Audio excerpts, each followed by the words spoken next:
Olá, eu sou Thiago Fernandes, faço doutorado pela UFPGAV, na UFRJ, e hoje eu vim falar um pouco sobre o papel da EBA no impulsionamento de iniciativas coletivas de artistas no Rio de Janeiro na virada do século XXI, tendo como ênfase duas propostas que nascem na escola, a ação colaborativa Atrocidades Maravilhosas e o evento experimental Zona Franca. Com esse trabalho, eu viso preencher algumas lacunas que existem na história recente da escola, tendo em vista que já existem grandes pesquisas sobre o papel da EBA no cenário artístico do século XIX e no início do século XX, mas muito pouco se fala ainda no papel da escola a partir da sua transferência para o fundão. Aqui eu dou continuidade a uma pesquisa já iniciada anteriormente, um artigo que eu publiquei em 2018, ainda muito impactado pelo incêndio de 2016, que eu vivenciei ali no final da minha graduação. Nesse texto eu faço um marco entre esse incêndio e um outro evento traumático, que foi a transferência da escola para o fundão em 75.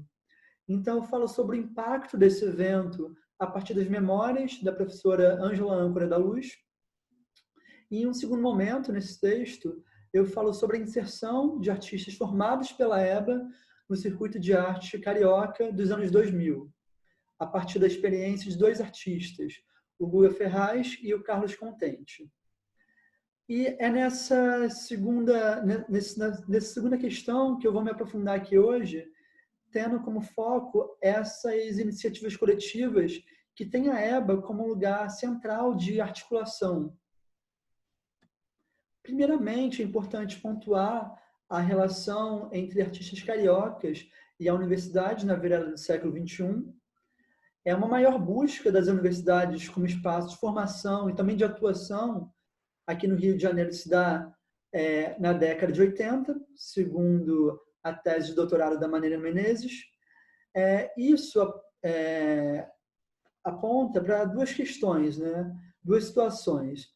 Ou uma mudança de perfil do artista contemporâneo, que demanda sua especialização, ou uma tática de sobrevivência diante da falta de um meio artístico bem estruturado. E a isso vai se somar também a implantação dos cursos de pós-graduação em artes da EBA e da PUC. Em relação à EBA, especificamente, vai haver uma procura maior de artistas pela instituição, tanto na graduação como na pós, a partir da década de 90, segundo os dados levantados pelo projeto de pesquisa EBA Contemporânea, coordenado pelo professor Ivair Reinaldin. Isso se dá também na década em que há a implantação da linha de pesquisa em linguagens visuais, do PPGAV. Ou seja, a implantação dessa linha faz com que mais artistas busquem a escola como lugar de formação, na pós-graduação, mas há também uma busca muito intensa pelos cursos de graduação na EBA. Bom, então, se por um lado isso mostra que a EBA é vista nesse momento como um lugar privilegiado para a formação de artistas, por um outro lado, a gente está vivenciando na década de 90 um circuito artístico bastante incipiente, num momento bastante crítico. Acontece ali o fechamento de diversas galerias nos anos 90, a extinção do Ministério da Cultura, da Funarte e de outros órgãos ligados à cultura, que, embora sejam restabelecidos em outro momento, passam a atuar nesse contexto de um Estado já bastante afastado do fomento direto à cultura, com as leis de incentivo, né? E isso vai também trazer uma aproximação da arte ao marketing cultural de bancos e de grandes empresas. E com isso se consolida um novo cânone expositivo, que são as mega exposições, que são essas exposições com maior apelo comercial.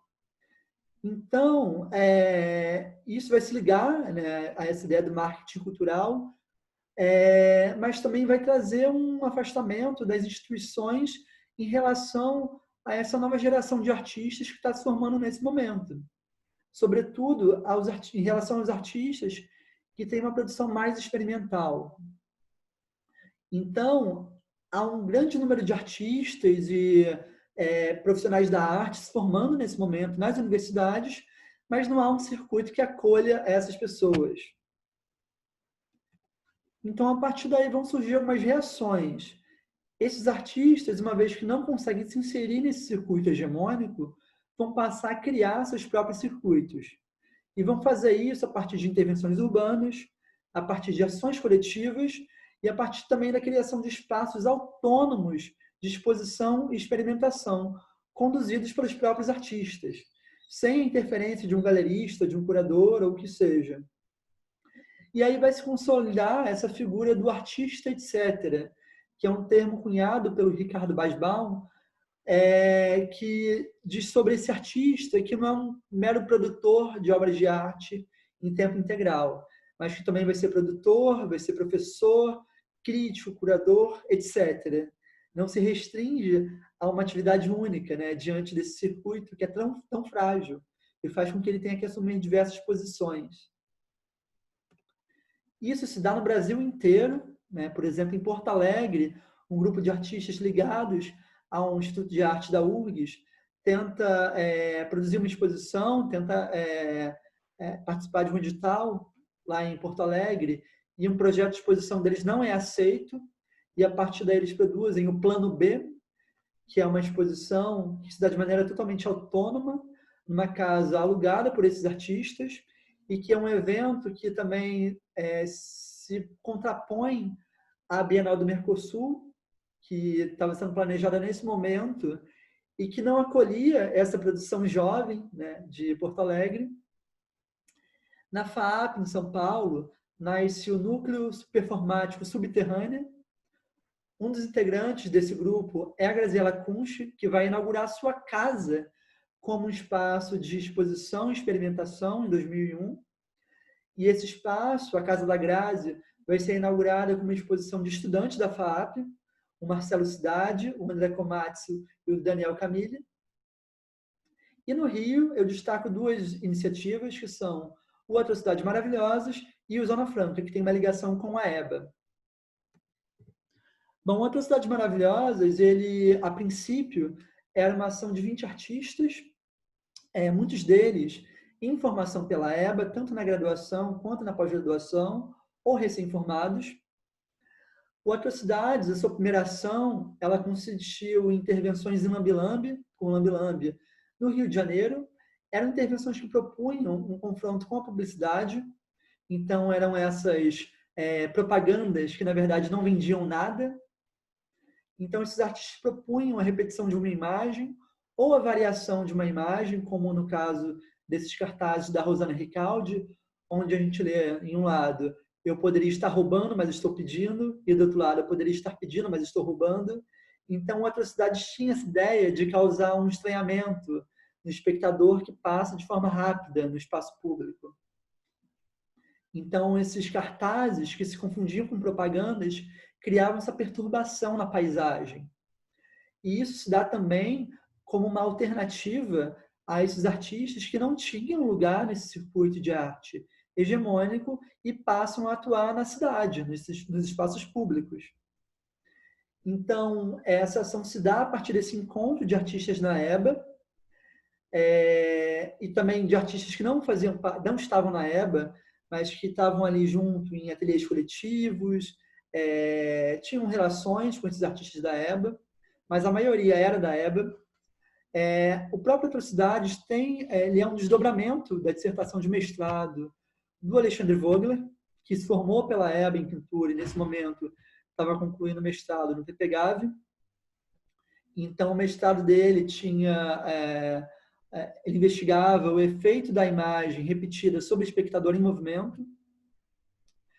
Isso também traz uma ideia de autolegitimação, porque uma vez que esses artistas estão na universidade, eles conseguem fazer seus trabalhos circularem por meio de publicações em revistas como Arte e Ensaios, por exemplo, onde foi publicado um ensaio do Vogler sobre o Atrocidades.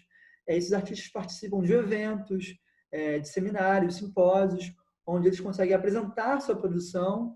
Então, embora eles não tenham esse vínculo com curadores, com galeristas, com instituições expositivas, eles têm esse vínculo com a universidade, que possibilita essa autolegitimação a partir de seus próprios escritos e falas públicas.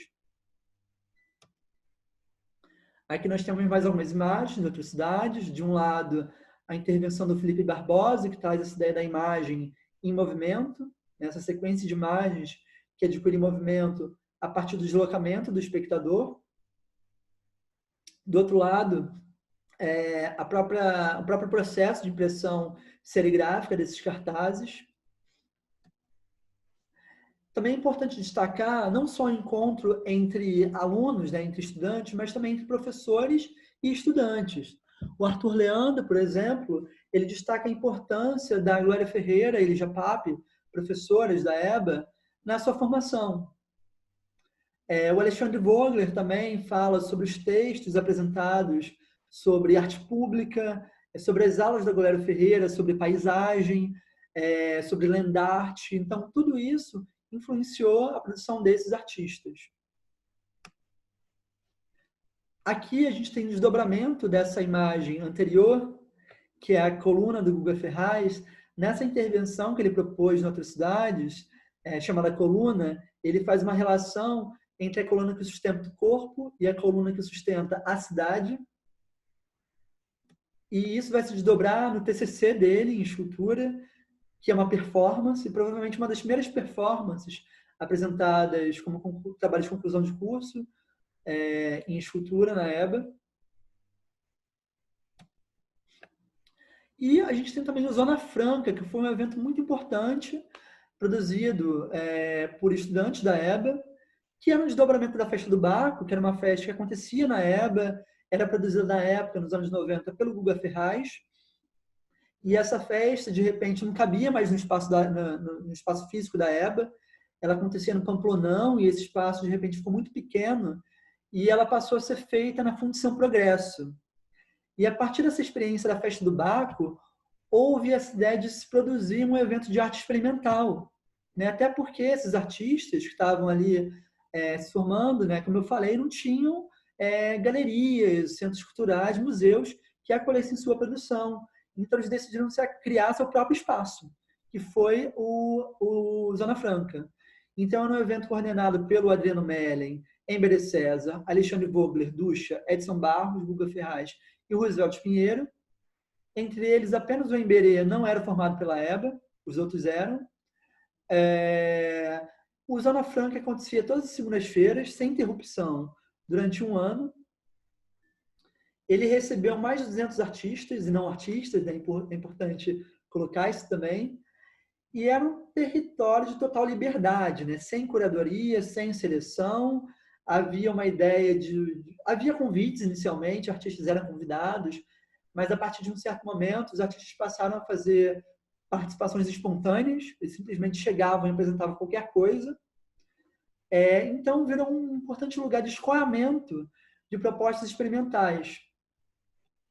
E isso culminou, certamente, em trabalhos muito radicais, né? Em performances muito radicais, que envolviam a destruição do espaço, envolviam a interferência em outros trabalhos. Então, havia a ideia de um artista fazer uma coisa, um outro artista chegar e interferir naquilo, porque não havia esse controle, era um terreno de total liberdade mesmo, literalmente. Então, os artistas eram convidados com a seguinte proposta: aqui você pode apresentar tudo aquilo que você não consegue mostrar numa galeria comercial ou no museu. Então, pronto, você abria portas, dava liberdade para tudo, praticamente, né? Então, é importante não dissociar essas proposições do encontro que se dá, primeiramente, na universidade. Então, seja pelo afeto ou pela revolta, esses artistas se agrupam, tendo a universidade como um dos principais pontos de encontro. Isso é muito importante. Então, a Universidade de Artes ela é mais do que um mero espaço de aprendizado, no sentido tradicional, mas é um lugar de articulações e de experimentações, onde vão ser estabelecidas essas relações que vão poder direcionar trajetórias de artistas e provocar transformações no sistema de arte, que é o que vai acontecer. Essas iniciativas autônomas vão impactar posteriormente o sistema de arte. A gente vai ver algumas reverberações, como o Reis do Chão, que é uma proposta experimental que acontece no apartamento do Edson Barros, entre 2002 e 2006. Edson Barros, que vem da pós-graduação da EBA e que era um dos produtores do Zona Franca. Exposições como Orlândia, Nova Orlândia, Grande Orlândia, também vêm após Zona Franca, vão ser organizadas coletivamente por artistas sem patrocínio, assim como Zona Franca, e à margem do circuito tradicional, em espaços que não são reconhecidos imediatamente como espaços de arte, como uma casa em reforma em Botafogo e um conjunto de sobrados em São Cristóvão. E dois eventos importantes dentro de um circuito institucional são o 27º Panorama da Arte Brasileira do MAN de São Paulo, que vai ter a participação de autores Cidades Maravilhosas, e a segunda edição do Rumos Itaú Cultural. Por que esses eventos são importantes? Porque são propostas de mapeamento, né? São instituições que estão mapeando o que está acontecendo na arte contemporânea brasileira naquele momento. E o que esses mapeamentos vão trazer? Eles vão trazer justamente essas iniciativas coletivas, essas intervenções urbanas, esses espaços autônomos de experimentação. Tudo isso vai aparecer nessa edição do Panorama e nessa edição do Rumos. Então, isso é importante para mostrar como que essas iniciativas elas vão ter um grande alcance. Embora tenham ali, estejam situadas à margem desse circuito, sejam feitas sem patrocínio, sejam feitas coletivamente, sem interferência desses grandes agentes institucionais, elas vão ter um impacto nesse circuito institucional posteriormente. Então, a Marisa Flórido, que foi uma das curadoras da segunda edição do Rumos, tem esse texto, que eu não vou ler aqui, mas ela evidencia bastante nesse escrito o papel não só do Parque Lage, mas também da EBA, na formação de artistas, e, sobretudo, a pós-graduação da EBA, e fala sobre esse cruzamento entre esse circuito institucional de arte e esses núcleos alternativos, que se dá a partir de propostas como essa edição do Rumos e também a edição do Panorama de 2001. Então, a partir daí, essas ações vão começar a aparecer mais nesse circuito institucional de arte. Esses artistas vão começar a ter mais evidência nesse circuito. Ele vai começar a se abrir mais para essas propostas um pouco mais radicais. Então, para fechar aqui, a gente pode considerar que essas alternativas ao circuito tradicional de arte operam na criação de redes. Então, esses artistas se juntam ali à margem desse circuito tradicional e criam redes entre si. E a universidade vai ter um papel fundamental nesse processo, como local de articulação e de agenciamentos coletivos. Então, o ambiente universitário ele pode tornar também um artista menos passivo no seu processo de legitimação e na circulação da sua produção, tendo em vista que vão se formar essas propostas colaborativas e que o artista também vai ter essa inserção em revistas acadêmicas, em eventos acadêmicos, e isso vai gerar uma circulação no seu trabalho. E, por fim, é importante pontuar que a EBA, com seus mais de 200 anos, continua desenvolvendo um papel muito importante no circuito artístico carioca e brasileiro. Bom, então, com isso, eu encerro a minha apresentação e agradeço pelo aceite da minha proposta. Obrigado.